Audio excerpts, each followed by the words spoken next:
Okay, so this talk is all about ice formation, and we will see the rationale for taking up such a problem. I'll give you an idea about why this is a very complex and interesting as well. So this is an example of a phase diagram. I mean, it could be any phase diagram, but this what I'm showing here is for the water. You have a typical liquid water in this range of the temperature and the pressure. Okay, and these are the different what I've shown in terms of this Roman numerals is different phases of ice, which has been observed in last so many years. This is the one which shows 17 phases. This was till 2017 or 18. There were 17 phases which of ice which was observed. In last 3 years, it is being additional 3 more phases has been observed. So now there are 20 experimental verified phases, and people are very intrigued by these phases. So what happens that if you look into the category of these phases, you can distinguish or differentiate these phases in terms of hydrogen disordered, ordered, and polymery. For example, here they lose completely when you increase the pressure from this phase to here. You lose completely the hydrogens kind of ordering at all. It becomes a polymeric in nature. Okay, so just give you idea about a typical phase which you see here, the cubic hexagonal. Okay, what you see in a normal room temperature and pressure. And then when you go to this higher temperature and pressure, for example, like ice 8, you see that the density is very, very high.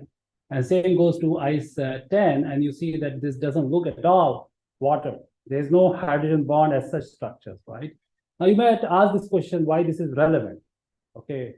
Now the temperature and pressure typically in the planetary systems are very high or low temperature and very high pressure, or high temperature and high pressure. These are the phases which are supposed to be there. And that is why a lot of people are very intrigued by what kind of phases one can get. For example, like ice 7, you can see that if you take from this, let's say this one, ice 6, and you use some technique to decrease the temperature, you can actually get this ice 19. And that is something which is recently shown by this group. And that is another set of things people are doing at the room temperature. Okay, but naturally, I mean, you can also do, for example, ice 7. You can take a normal water and you can use a laser, okay, which gives you the pressure of the 2 gigapascal to something like 400 Kelvin, and you can observe a kind of a structure which represent ice 7. So this is like a needle-like structure. This is something which is done at the in the lab, but naturally this ice also is seen. Okay, and that is why this particular ice, sometimes called hot ice because you have to have high temperature and pressure, but it is also seen in minerals. So like if you take the rocks from like 4 kilometers down the earth, people have seen that this kind of ice exists within the inclusions of the rock. So this is one example that in 2018 this was discovered. Okay, at around 410 to 660 kilometers from the ground. Okay, and they found it within the diamond inclusion. This is the ice 7. Okay, this is the water compressed. Okay, as the diamond would be found after compressing. So this is the ice which is safe, and that is where it becomes very, people that right, there is a naturally system which can see, and this is sometimes also called mineral ice because it is found in this kind of environment. Okay. This is another sample which came out. The first one was observed in 2000, but people were not very convinced. Okay, then second one was in 2018. So there are variety of different ices which you can see that. But what the interesting thing is these kind of pressures you can see in a room at room conditions also, because if you confine them, the water within this 2D material, you get very high pressure locally. And that changes the structure, and they will start behaving similar to what is in a bulk system. So this is an example that this is an experimental 2D material, the graphene nano capillary, And it was somewhere in 2015, this was observed and claimed that there is a water within this. If you do take a water, and this water is in the shape of the cubic ice. So they did a TEM, and they observed the cubic kind of nature. And this molecular dynamic simulation showed that indeed, when you put this water in 2D material, 2 layers of graphene, and put water inside, you will find it this kind of a system. In fact, long back in 2011, we did these simulations, but we never realized that this is so important observation. We showed that, but then of course, people did more careful experiment. The pressure in this region is of the order of 1.3 gigapascal, the 2D within the few nanometer confinement. So there are many other work which came up, okay, and you can see that when you confine water in 2D material within the confinement of 1 to 2 or 3 nanometer, you will see different kind of structures of the water. So they are called monolayer, square, bilayer, and so forth. And if you change the structure of the surface, for example, if you change graphene to diamond or some other materials gets changed, you will see the structure gets changed. So the confinement structures induce significantly the solid formation or the ice formation. It is not necessarily that it is a one structure, because water, because of the hydrogen bond, because of the lattice mismatch, they will form different kind of structures. And there's a lot of play you can do that. If there is a salt, for example, the structures will be different. So this is just to give you a background that the water, though it's a very simple molecule, can be very, very complex, okay, because of hydrogen bond, because of its network, because of the polarity, dipole moment, and so forth. A simple 3-atom molecule can have an enormous complexity. So now I will talk about this main topic, which is basically the wetting transition. The first question which we thought in 2010 and 11, when the hydrophobic surfaces were discovered, that based on the lotus leaf, that the surfaces have this hierarchical structures, which means that the surface is not smooth, and you have these pillars, if you look at lotus leaf, which leads to superhydrophobicity. Now, the question in the industry was like, can you take a superhydrophobic surface and make it anti-ice surface? Okay, so that is the first question. And why anti-ice surface is important? The anti-ice surface means that it's a ice repellent surface. Okay. For example, if you take your refrigerator, because of the ice formation, the efficiency of your refrigerator goes down by minimum 20 to 25%, just because of the ice formation. So there's a lot of industry in the refrigerant system trying to come up with a very easy to remove ice formation. This is just one example. Okay, and same goes with the industry related to transmission or the aircraft. Okay, and in fact, the aircraft is something where it's a $1 billion industry just to remove ice formation. Okay, they use chemicals. Okay, and if you go into the deeper of airspace, how they do that, they use electrical means to melt the ice formation during the winter time, and it's mainly prevalent in Europe and America. So there are a lot of reasons why people are trying to work on materials which can suppress ice formation. So that's one of the major goals. So let's get into a little bit of theory behind it. If you look at a lotus leaf, it's a water repellent. Water rolls around it. If you look at naturally, if you do an experiment, you'll see the water will roll on the surface. And the reason for that is it has this hierarchical nature, which means there are nanometer roughness as well as the micrometer roughness, which allows the water to be beautifully roll. But then there is a phase transition which exists. Okay, one, when the water is on top of this rough surface, is called quasi-tester, and the other, when water penetrates this roughness, and it's called Wenger. There is a free energy difference between the two states. Okay, so if it is within this state, it will not be easily to rotate or move. It will be getting stuck. Whereas in this case, it will freely moving on the surface. Okay, and there is a free energy barrier which will depend on the materials and the type of the surface. Okay, what happened? Yeah. Okay, so and these are the kind of a, if you do a thermodynamic analysis, you can connect the interfacial tension to the equilibrium contact angle. So I don't want to get into more details of this, but there are a set of equations which governs the thermodynamics and the physics of it. So a lot of work was done in last decade to understand how do you change a drop which is on the surface, which is in this sitting on the top of the roughness, to something which penetrates. Okay, so you can induce this transition by vertical vibration, just vibrate it. Okay, and you can get this transition. Why you can get it? Because it is a thermodynamically stable transition. Okay, then you have this. You can find out using molecular dynamics as well. You can find the kind of a free energy barrier between this and this. Okay, and this is something which you can do using thermodynamic integration, which we call it like this. You find out the forces acting on each and then integrate it. You can use this external force to do the transition, or you can put some solutes. For example, this is a water which likes to get in, but it's still difficult.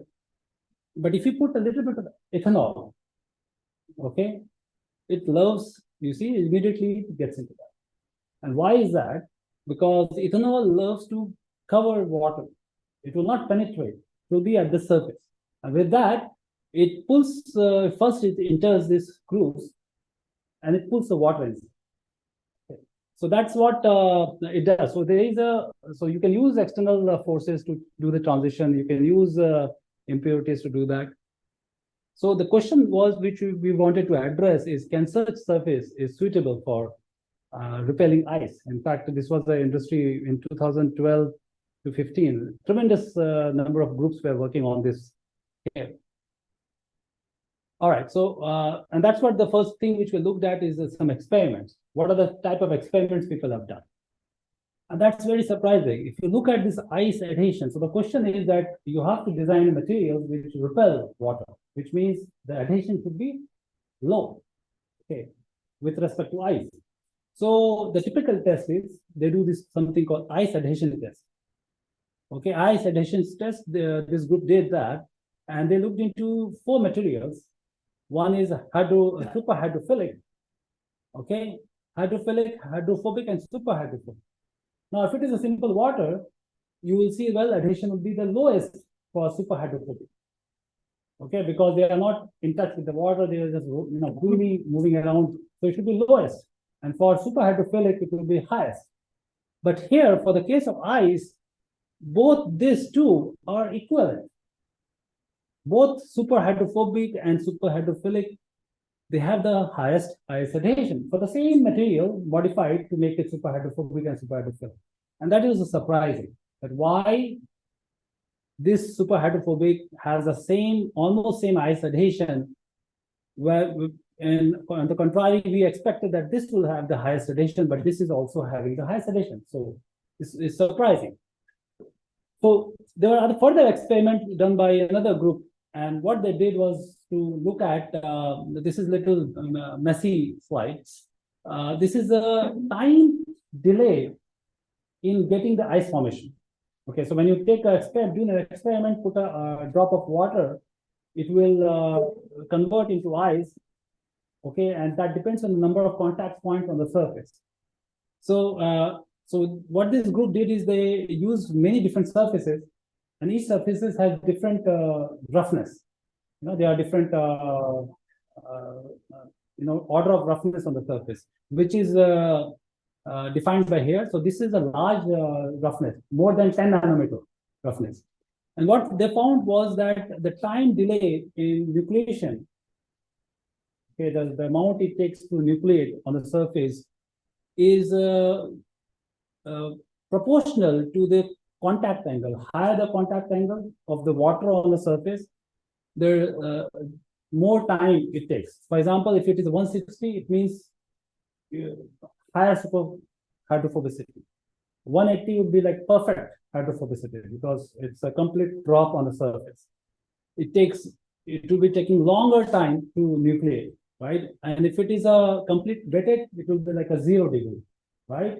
So in that case, it will be instantaneous nucleation.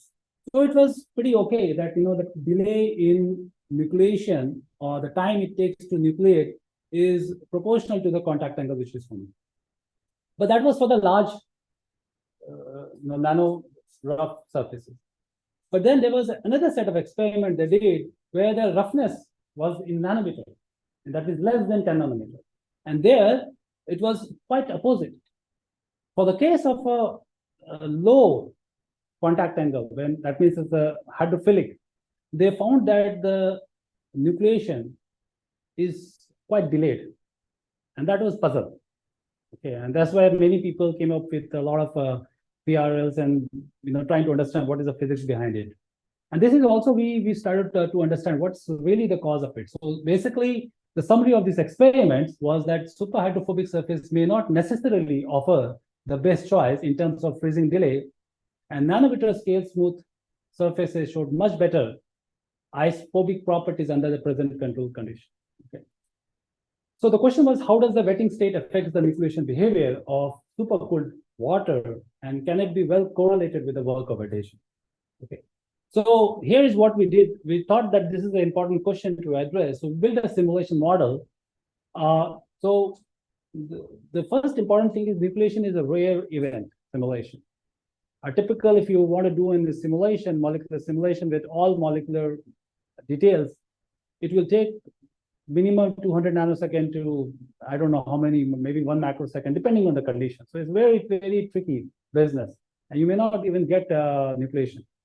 But then this water model was developed, which basically is a coarse-grained model, okay, which has 2-body interactions as well as a 3-body interaction. 3-body interactions takes care of this hydrogen bond, okay, and that's what it makes simulation faster. A typical all-atom model you have to do 1 picosecond or femtosecond as a time step in a molecular dynamics simulation. But here you can jump into 10 femtoseconds. So it's 10 times, 15 times faster. So this was the water model, and this is a surface which we wanted to build to represent the rough surface. Okay. And these are the typical numbers, which means that this alpha is a projection of the top surface with respect to the bottom surface.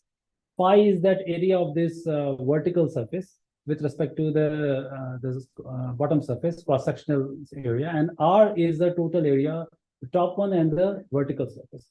So these are important in the wetting studies.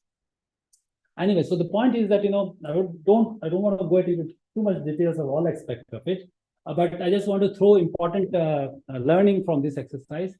This is just an example snapshots that I've taken a water droplet, which has 2,000 atoms or molecules in this case, and I put up this rough surface. So this size of the droplet is in similar order as the roughness, okay?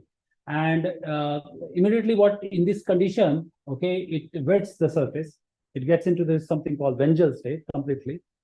And at around 146.5, you will see that almost 60 to 70%, which is represented by this yellow, this becomes ice, okay? And the rest are bluish. So they have completely gotten into a liquid phase to partially almost like ice state, okay? So we have identified there is a way to identify how to say which one is ice and which one is liquid. This is something called bond orientation order parameter.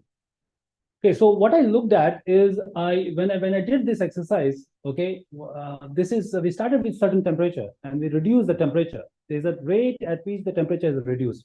So it takes around that much nanosecond, but it is being changed from 270 Kelvin at the rate, and then we are reducing it 0.1 Kelvin per nanosecond, and eventually we got it at the certain temperature. This 70% completely got into the ice state. So we identify such drop in energy at certain point temperature at which this happens as a freezing temperature.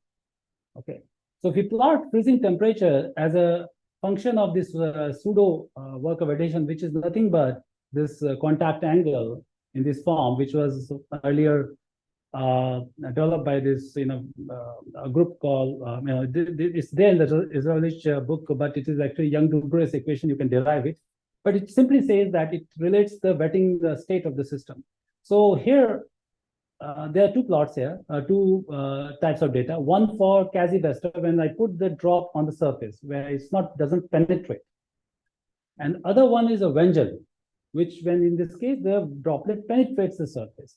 And what we found that the freezing temperature, that means the temperature at which it freezes, where and the definition of freezing is in this case is 70% of ice water converts into ice. Then this is basically linear in nature. Okay, which means this is also you can reflect in terms of a time delay in nucleation.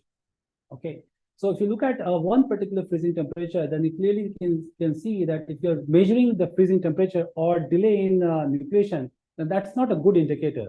Why? Because you will have the same temperature, but then depending on the Cassie-Bester or Wengel, you have a different work of adhesion. Okay, so it's not a good measure to define whether the surface is a good anti-ice surface or not. Okay, so that means it becomes a problem, for the engineering purpose.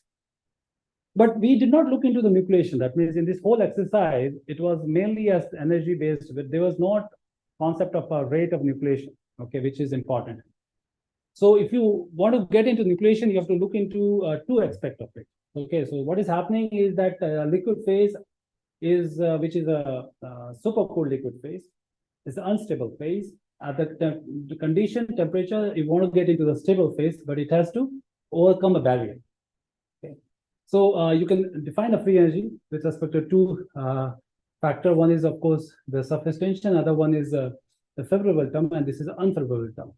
And the rate at which this nucleation happens has two terms. One is a prefactor, and the other one is relates to the free energy. Okay, which is something which I'm going to define later.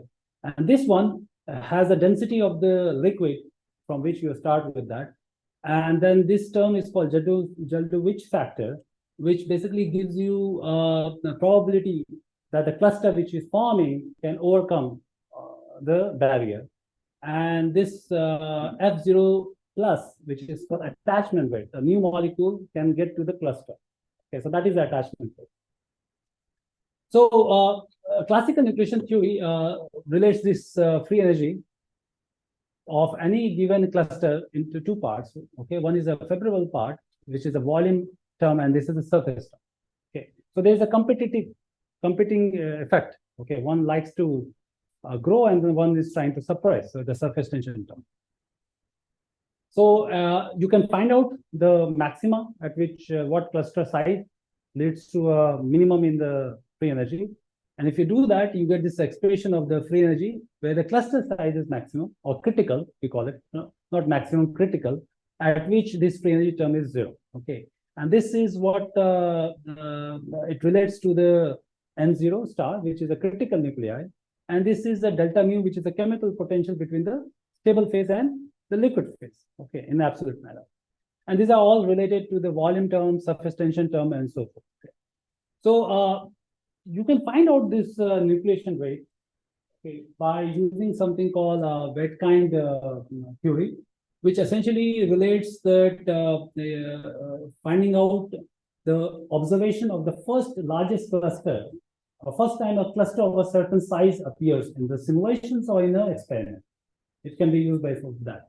So if you are able to record this observation where any given size, when it's the first time it is being seen, and you make a histogram, make a record of that, and you can plot this time as a function of the cluster size, then this particular theory, which is called first appearance of the largest cluster and MFT, mean first passage time, this, if you fit it, you can obtain this term called tau j, and from there you can get this nucleation rate. So this is one theory, one method which people use that.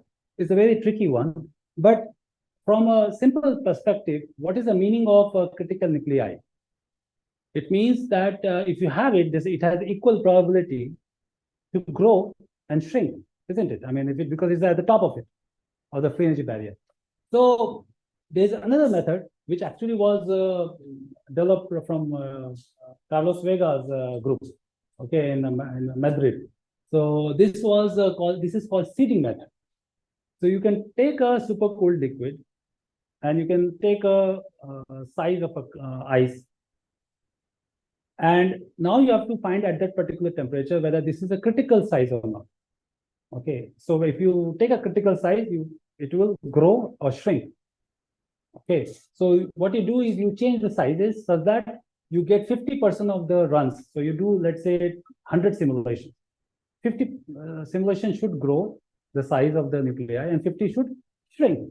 So this is what the kind of a quick simulation we do.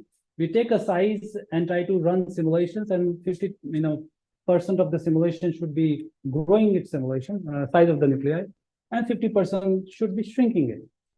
So in order to find the critical size. So let's assume that you are able to do that. There is a workflow. There is now a lot of open source softwares are coming, which is also helping there. So you are able to find the critical nuclei. So if you're able to find a critical nuclei, you are able to also find the free energy. Because once you have N0, you can find delta mu from different thermodynamic techniques. So, and then you can also use this expression to find Z0, F0. These are something which is not tricky. It's a straight away calculations. But then once you have got this critical nuclei, the rest of the things are straightforward from a thermodynamic point of view. Then you can find out the nucleation rate. So these are the two methods. There are many other methods which are there. I just wanted to just bring the notice like how we do this nucleation rate calculation. So this is an example. So for example, this group did this. They put a water on a graphene, and they looked into the ice formation. This is at 215 Kelvin. And essentially, they saw this number of ice as a function of time. And this is where the nucleation occurs. So this is the time at which this conversion occurs. So you can find out using the same techniques for nucleation rate as well. So what we did is we wanted to address the earlier question where we connected the TF, the freezing temperature, as a function of work of addition, but there was no connection of the rate of nucleation. So we use again the similar kind of framework. This is again the kind of you have the top layer, which is made nano structured surface with the different kind of defects, so that it can be smooth to very large defects. Okay, in a similar order of defects, which are the drops of the water. So here we calculated the nucleation rate, and this is a function of alpha, which is this ratio of the top surface of the roughness with respect to the projection surface, or with respect to this bottom surface. So here is a nucleation rate as a function of alpha, and you can see that the Quasi-Bester, when the water nicely sits on the rough part of the surface, increases as you increase the alpha. So alpha is 1 means smooth, completely smooth surface. Alpha is very low, means it's extremely rough. Okay, there's a lot of pillars in it. Whereas in the case of Angel, you don't see this kind of a very nice increasing this. You see unusual, very high. So what's happening here? So it's a rough, very large scale rough surface. What is happening that water actually gets into this. And when water gets into within the grooves, because this alpha, when alpha is 0.1, there's a large gap between the grooves, which is of the same order as in the molecular cluster of water. So it allows formation of hexagonal structure. Okay. So if you look at very closely, what is happening that there is making this nice ring. And once you get this ring, the nucleation rate speeds up manyfold. And that happens only when alpha is smaller, is of the same order as the requirement for getting this kind of ring. Okay, so this was a very interesting finding. So it simply says that, well, we can't just use this simply the surface wettability as a criteria to decide whether it is anti-ice or not. So it seems that, that for high alpha value, of course, it promotes nucleation, that's for sure, because the larger the contact surface, higher the nucleation. However, because of these grooves, it allows the vertical regions or the grooves itself as a means to nucleate. And this is something which found close to 2 nanometer, where the water starts forming within the rough surface. So we wanted to find out, well, that is fine that this is very unusual, but what about the work of adhesion? Because earlier work of adhesion, when we calculated, we used a pseudo kind of a description of the wettability. But if you really want to find work of addition is nothing that amount of work which is required to remove the water from the or ice from the surface. So we use something, develop a method here, which allows you to calculate the free energy of removal of a water droplet or ice in this case from the surface. So we also consider both the state, the Wengel state and the Quasi-Baxter. So essentially what we are trying to do is we are trying to take this ice from here, okay, and remove it, but then we putting it back on a surface which is a reference surface. Because now how do you calculate delta F? So you can't put it water on the bulk. It becomes very difficult, but then the structure gets affected. So what we did is we took a dry surface here.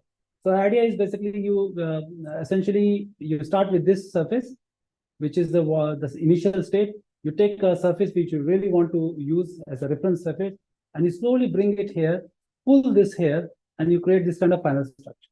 So this becomes a delta F. So F smooth minus F structure. Okay, so this is the reference value of the state. So you can use thermodynamic integration to get this kind of a structure. And with that, I can compare many different configurations. So this is what we did. We calculated delta F as a function of alpha, and we found that, well, as we expected, that the Quasi-Baxter, okay, because of Quasi-Baxter, again, this is a Quasi-Baxter, and the Wengel will be when the drop gets into the grooves of it. So we found that the delta F, which is the measure of the work of addition, is very high, okay, for Wengel, okay, for a given kind of a rough surface. So in some sense, when you plot this nucleation rate as a function of delta F, you find that, well, there's a linear relation for the Quasi-Baxter because it's nicely sitting on the top of the surface. But for the case of Wengel, there's no linearity. There's no correlation. So you may have a high nucleation, or you may have the same nucleation rate, but if it is a Quasi-Baxter, it has a low work of addition. But if it is a Wengel, it has a very high work of addition. So which means that you cannot design a nanostructured material simply like this, which you can control. Okay, so this was around 2017-18. So most of the people convinced themselves that, well, they cannot design like that. So what do we do? The only way to get away from this is suppress this state called Wengel. You don't let ice get into the grooves. So what is the best solution for that? You put something to fill that region. And this is where this particular form, which we call it slip, okay, slippery if in liquid, if infused porous material, now is now convinced that this is the only way to go forward to make it anti-ice surface. So in the industry now, they are using mostly the materials which are alumina and so forth, but they're also trying to coat with this kind of materials to cover the rough surfaces so that it becomes a smooth. So this is now standard. So essentially it tells you that you cannot get away from Wengel unless you have a complete coating on it. So the coating is the only solution to avoid that. So you may not actually need a nano structured surface at all to do that. So that was a learning for us. So I have okay. So this is the next part of the talk. So now we are trying to understand that how the flow. So what we discussed till now is only the stationary. There's no flow. There's a stationary drop. Okay. But if there's a flow, what happens? You know? And this is a classic example of Niagara Falls. Okay. I hope that some of you have visited during the winter time, and you will see that even in the winter, when the temperature is -40, the river beneath that flows. But when it gets here, immediately it freezes, and there will be the mound of ice. Since I studied there, so I know I've seen many times. And this was a puzzling, like what causes this? Why it is not freezing, and and what could be the temperature at which it freezes? -40 is quite a lot, right? It goes to -30, -40 in wind chill. So that's a question we started working on since 2017 or 18. And this was mainly inspired by the theory which was developed by Mura et al. So let me just quickly get to the theory. So I've shown this classical nucleation theory, which was having two terms. One was a volume term, where the phase transition from the supercooled liquid to the stable phase, and the other term was the surface tension term. So these were the two terms. Okay, when there is a shear, when there is a flow, okay, it's what is being introduced is something called beta, which is a shape factor, because the nucleation of ice will not be spherical in nature. There will be a deformation. Okay, so that is what being said beta, and then there is an elastic term which comes into this. So well, anyway, the point is that there are theory which does all these calculations, and beta can be related to this characteristic time and the shear rate. So I don't want to get into details of it. But what is the beautiful part of this theory is that you can get back the same free energy at maxima, that is the nucleation, critical nuclei, which is this part. Okay, so here this part is the same without the shear, multiplied by this chemical potential difference. But then there is a correction term, which comes because of the shear. Okay, so what would be the free energy barrier? Will it decrease or increase if there is a shear? Okay. So it turns out that based on the theory, you will see that free energy as a function of nucleation rate, with shear, it goes high. It increases. Okay. But then there is an interesting aspect which is going to come later, because nucleation rate does not depend only on the free energy barrier. It also depends on the kinetic. Okay, so kinetics is different, and the thermodynamics tells you different. Okay, so the beautiful part of this theory is that you can get the same expression of nucleation rate, except that all these terms now depends on shear rate, except for this liquid density. So Z, which I said that, is also depends on the shear rate, and F, which is the attachment rate of the molecules on the critical cluster or the cluster, also depends on the shear rate, and this is again the same free energy barrier. So, so we developed this thing, looked into this aspect. So I don't want to get into details how we calculate, but these are all easily you can calculate. It's not a big deal for simple systems. What are the simple systems such as your Lindner-Jones, water, but again the shear rate which are in a laminar region, that is not too high. Just for the sake of understanding, it's not too high. It's a normal linear regime of shear rate. So what we did is we used this theory, and further we will somehow simplify it, okay, with this assumption that it is in the laminar region, is a simple fluid, and we got this expression. And if you take this J, and J0 is, that means the nucleation without shear, and these are the correction terms. Okay. So if you plot this ratio of J as a with respect to J0 and then the shear rate, it turns out that it goes to maximum and then it decreases. So this was shown earlier by a theory, but we have done simulations, and we have also shown for simple systems, such as Lindner-Jones, which has only dispersion, okay, and repulsion term. And some approximation further we did that, which is, I'm not going to go into detail of that. But what was more surprising is that that this optima, where it is maxima, this is also a non-linear nature. Okay, and this is something which is related to Stokes-Einstein relation. So if you're interested to learn more about it, I request you to go through this paper which talks about that violation of Stokes-Einstein for those non-linearity cases. So what we did further is that we thought about that, can we come up with a universal nature of this kind of plots? That means you take any fluid, could be fluid 1, 2, 3, 4, all having this simple fluid nature. And here what we came up with is a kind of a non-dimensional parameter. Now, if I plot this non-dimensional parameter, I'll find that most of the fluids which are in the literature, as well as what we simulated, all of them fall on this universal line. So, which means that means all of them behave similarly. So all the simple fluids within this shear rate, whether you take a water, whether you take a Lindner-Jones, argon, any of those molecules, they all fall on this specific parabolic nature. So the question is why it goes through the maximum. Okay, so there is two aspects of it. When you apply shear, this increases. usually, and this decreases. So there is a competing effect. So if the shear rate is below the optimum shear rate, the kinetic enhancement dominates the extra energy cost which arises because of the deformation of the nucleus, and hence the nucleation rate increases. But if it is beyond the optimum shear rate, the energetic effects of shear overcomes the kinetic barrier. Okay, and normally the J, which is the nucleation rate, decreases. So that's the story about this.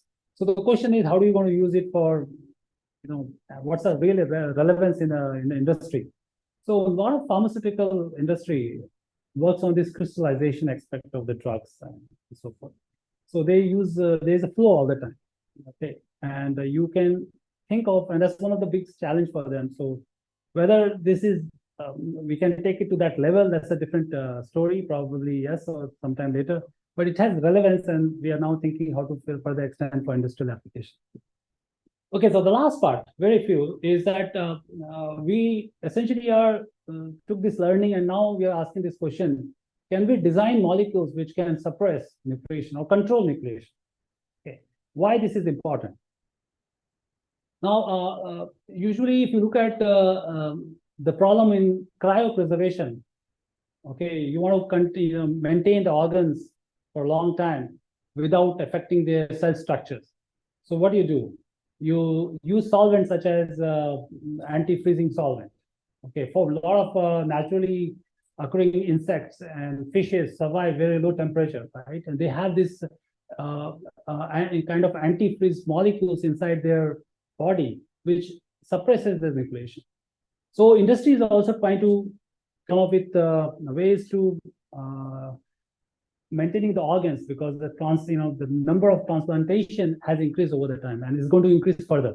There's a $1 billion industry which is relying on making a good solvent or making a good molecules which can suppress it.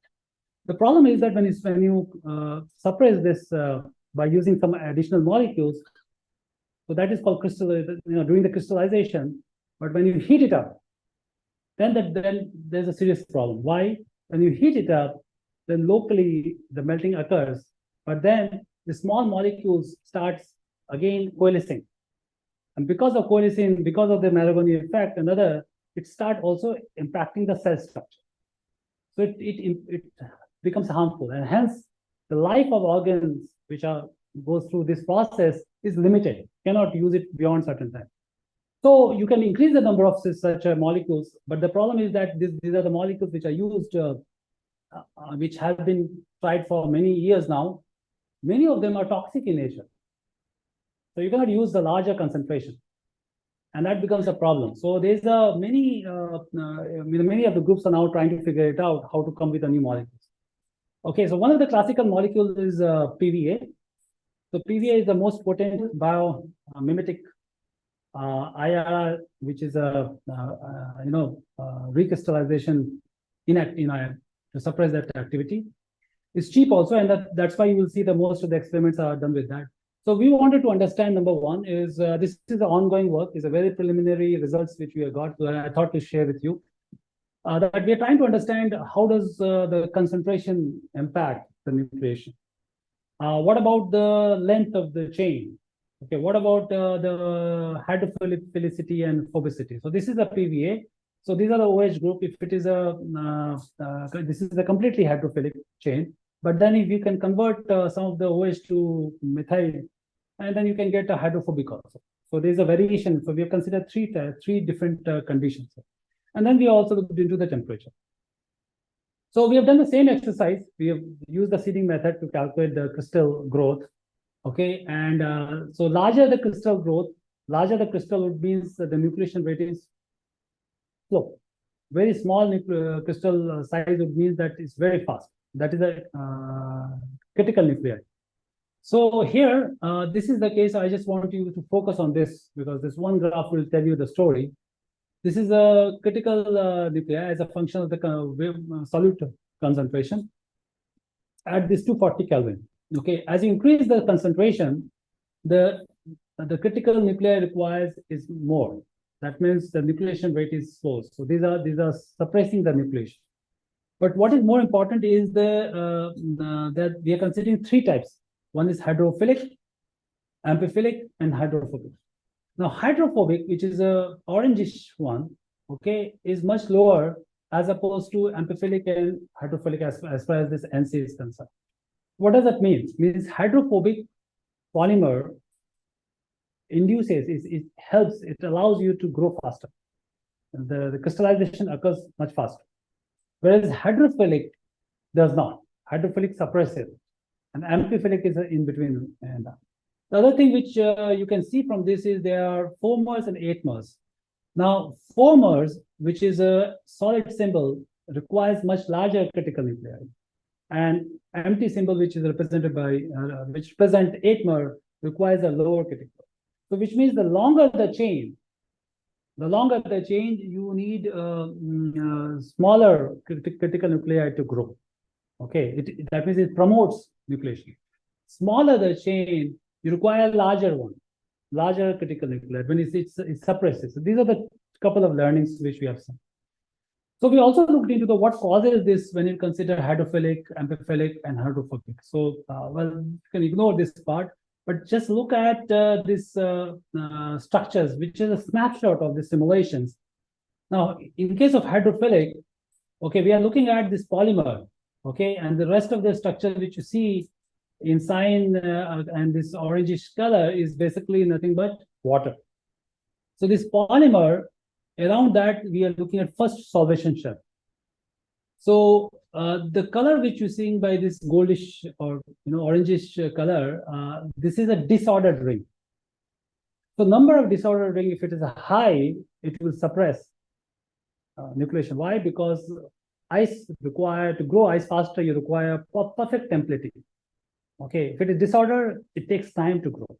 So for hydrophilic, it loves water. It immediately pulls water, but then it doesn't put it in the same structure as ice templates. So number of disorder is higher in hydrophilic as opposed to hydrophobic. And that's precisely the reason why hydrophobic polymer promotes nucleation more as opposed to hydrophilic. Okay. So that's a story about it. And this is something which is also seen in nucleation rate. The same, what you see in a critical nuclei, the opposite of that is a nucleation rate. So this is something which is a kind of just a gist of what we are doing at this point. So let me summarize. I hope that you understood a bit of what ice and how ice structures are, what are the different challenges when you bring ice on the surfaces, how the surface smooth and rough natures changes the nature of the ice nucleation. When there is impurities, how does that change particularly, and maybe some of this can be used for designing antifreeze new molecules. So let me summarize. So there is no direct relation of work of adhesion and nucleation rate for nanostructures, as it depends on the wetting state. Okay. So nucleation rate is a non-monotonic with the shear rate due to the competing energy and kinetic effect of shear.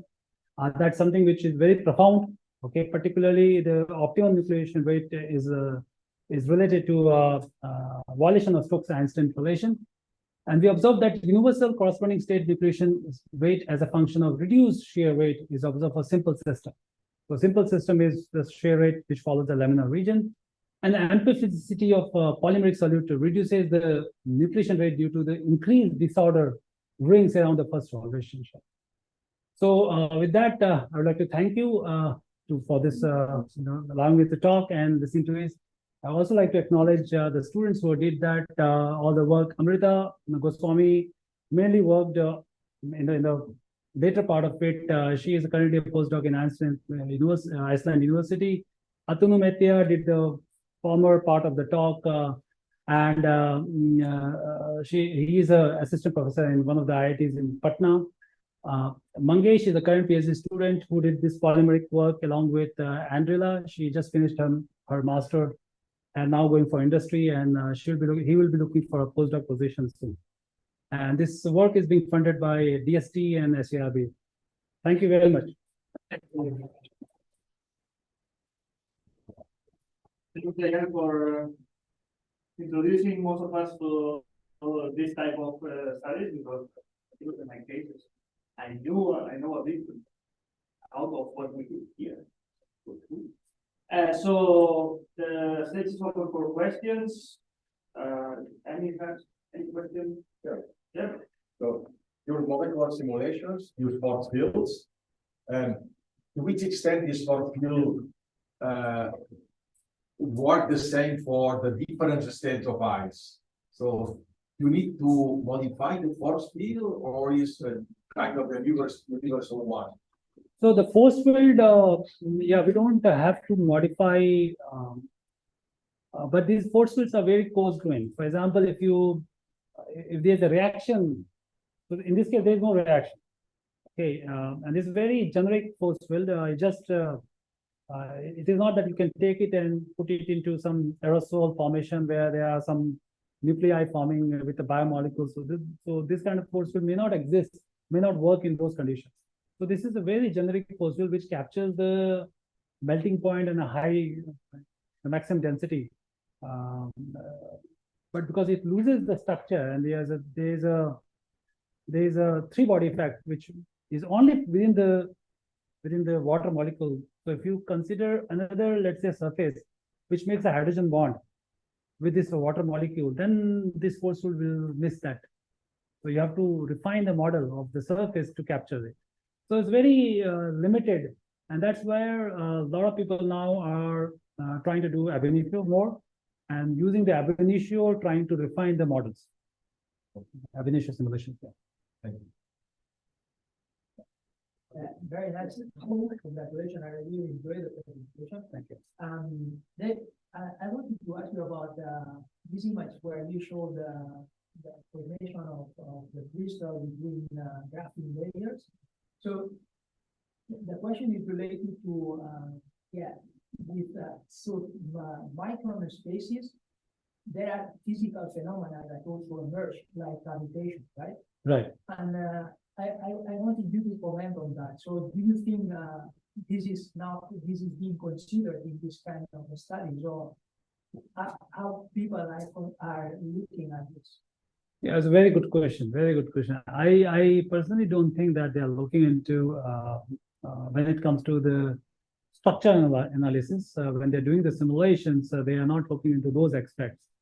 Usually, what people do is that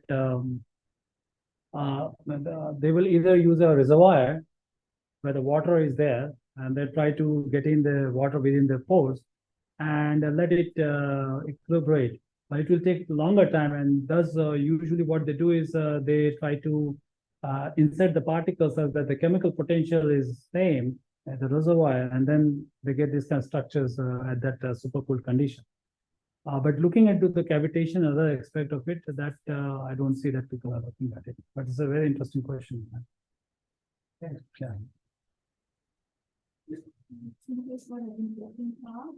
I want to know, like, in all this the studies of confinement, what is the dimension that you usually use? And what is the smallest dimension that you use? Yeah, it's a good question. We have done also earlier work where we have shown that usually the pulse-like behavior ceases to exist if you bring the confinement to close to 40 angstrom per nanometer for simple systems such as water, and so 40 angstrom or 40 times molecular diameter. So even if you consider this is the 3 angstrom as a molecular diameter, it is like 12 nanometers. So usually, so all our work, we have put the confinement 1 to 2 nanometers, very small. But even if you take it to 12 nanometer, 10 to 10, 8 to 10 nanometer, you will see similar behavior. But beyond that, you will start seeing more like a bulk behavior. The effect of the surfaces will start diminishing.